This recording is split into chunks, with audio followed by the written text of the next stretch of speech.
Nice performance with the ball today. Did it feel a bit like a long time coming for you after sort of going through the World Cup and then getting your chance today? Yeah, I think particularly me and Lauren Filer, we've felt like we've been building towards this match for a while.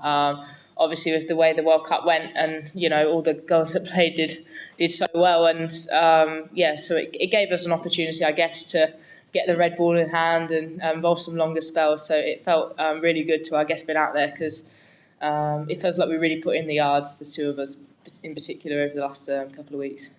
And how satisfying was it then for you guys to restrict them under 300 and you're on such a momentum today as well, being part of that? Yeah, it's really nice, I guess, when you win the toss and bowl to bowl them out before the end of the day, and the thought of not being able to maybe have a lie-in tomorrow and more of a relaxed morning is definitely one that keeps you going when things start getting hard. And it was a really special day to be a part of.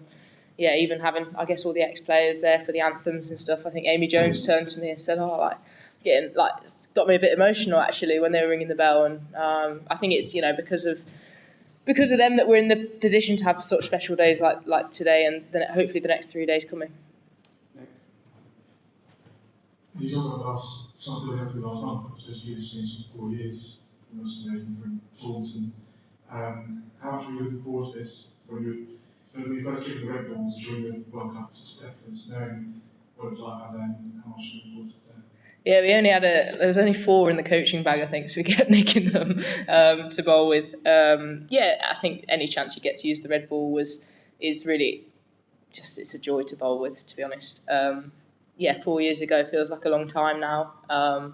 My dad has been looking after my test cap, and I kind of realised that we didn't go home in between the World Cup and this, and I realised I didn't have it on me, so he brought it to the World Cup final and he had it in his bag.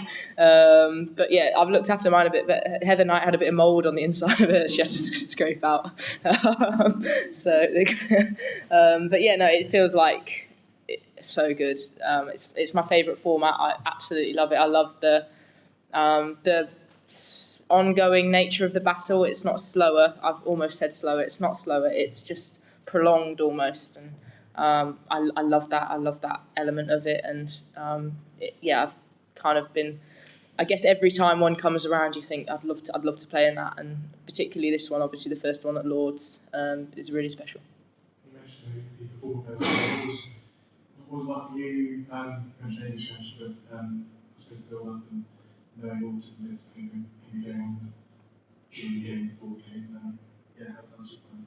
Yeah, it's been a fast news week, isn't it? There's all sorts going on, but I think not a distraction because it's been brilliant. It's been brilliant to see everybody that's gone before us, on the pitch with us. It felt like they were there, out with us, and it's been brilliant to see the reaction Tammy's had to her retirement, because I think she's had an outstanding career, and she's been a pleasure to share a dressing room with. So, but as well as that, it's not in any way detracted from the excitement I've had to actually play the game.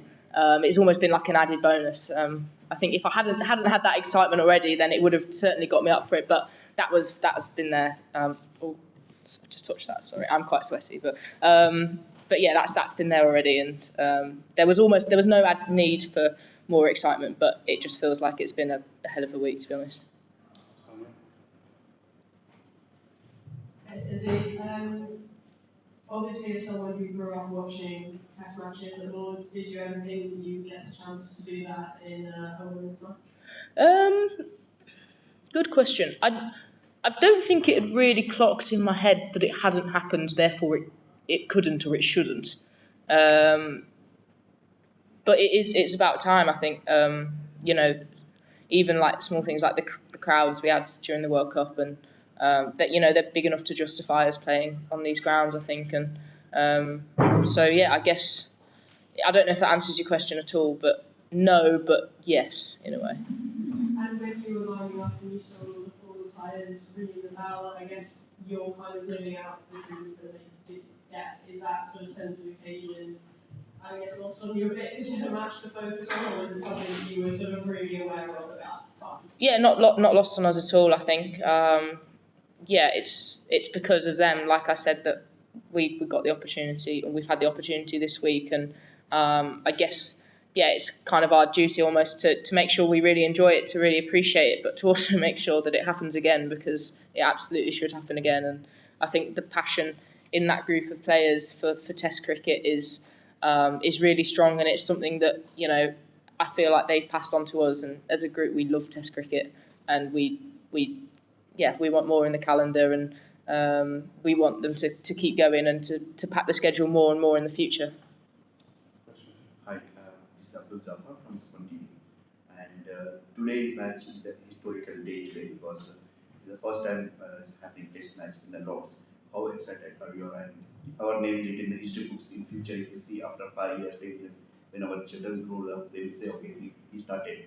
So this is the historical moment. How excited are you? I think we started as the important part of that question. This is not a one-off occasion, hopefully. And, you know, hopefully our names as a playing 11 will be lost, because there'll be playing 11s after us that do much greater things. So, I think as long as it's a starting point, then it's really exciting. Can you talk us through the dismissal of Smriti Mandhana? Because it looked like there was a tight grouping of deliveries around the off-stump, fourth stump, and then suddenly you threw that sucker punch outside the off-stump and she almost fell for the bait. So was it a conscious setup that you tried to inflict?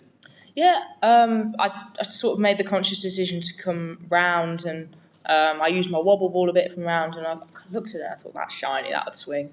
So I tried it for one, and I think I got sort of excited and thought, right, I'm going to keep doing that. And it just feels like something different. Obviously, Smriti batted so well, and I think as a bowler, when someone's looking as comfortable as she was looking, it's about, you know, how can I unsettle them here? And maybe that's, you know, coming round, maybe that's holding the seam up, maybe it's, you know, cross-seaming it for a little bit and just try and unsettle their rhythm.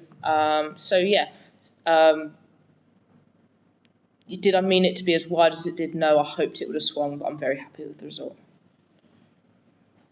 As you said, it's been a pretty fast news week, and the men are used to switching formats to the proper hat, but given what happened on Sunday, I mean, how important was it for, as you mentioned yourself, Lauren, Maddie, Tammy, to come in fresh and be up for it, and how hard was it for the girls that played that final to shake off at this point, be ready to Yeah, it's really tough, I think. Obviously, I wasn't out there on the pitch in the final, but even like the sense of disappointment is massive, because that was the opportunity that was in front of us. And I think, I guess it's really pleasing, and it makes me proud how we've I guess felt that and learnt from it, but actually managed to get ourselves in a really good position here, and get ourselves really into the match on day one.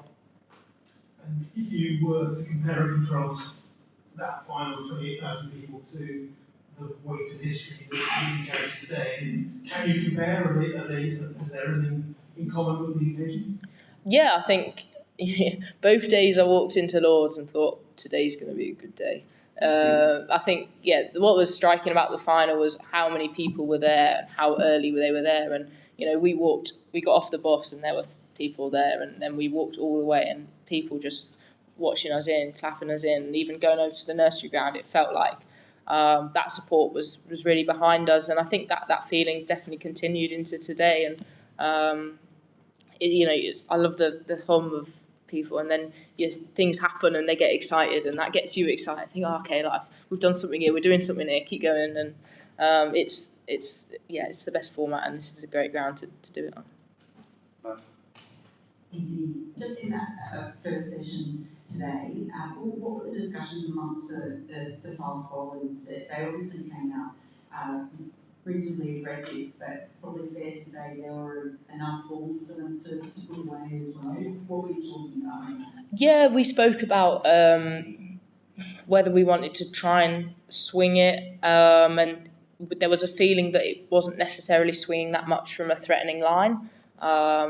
And that we were kind of searching for swing because you want lateral movement, you want to create something, but then it was only kind of swinging from maybe 4th, 5th stump, which is, like you say, I've touched that phone again, I'm paused it, don't worry, is where it creates those, I guess, scoring opportunities for them. And I think they came out hard, but like you say, we probably gave them a fair amount of balls to hit, and it maybe took us a lot of just talking and trying things, and I think by the time we came out for the second session, it felt like we had a clearer idea of actually what was going to be really effective, and how we can kind of, I guess, wrestle some pressure back, and then that would allow us to maybe be a bit more aggressive. But we kind of had to bring them back because there were a couple of chances, but we just didn't want them to get ahead of us, I guess. The last question, please. Being here with the red ball after playing white ball, what were your thoughts on starting bowling, and how were your preparations? Did you expect this to be same pitch which you played for the World Cup? Or It's not the same pitch, is it? No, it's 2 over, isn't it? Yeah. I think it's such a different format that it's hard to compare the pitches in a way, because people bat with them with different intent, and I think like the slope is something that we've talked massively about, and we've had some really good comms from the men's test team actually about when they're playing at Lords, kind of how they work with the slope as a bowling unit. So that's been really good for us to kind of hear that and then put into practice, I think, today. And but yeah, it's the red ball is lovely. It goes in your hands a bit nicer when you're trying to catch it as well. It's just that little bit smaller. It's been really, I guess, exciting to prepare for, and now that it's actually here, I'm loving it.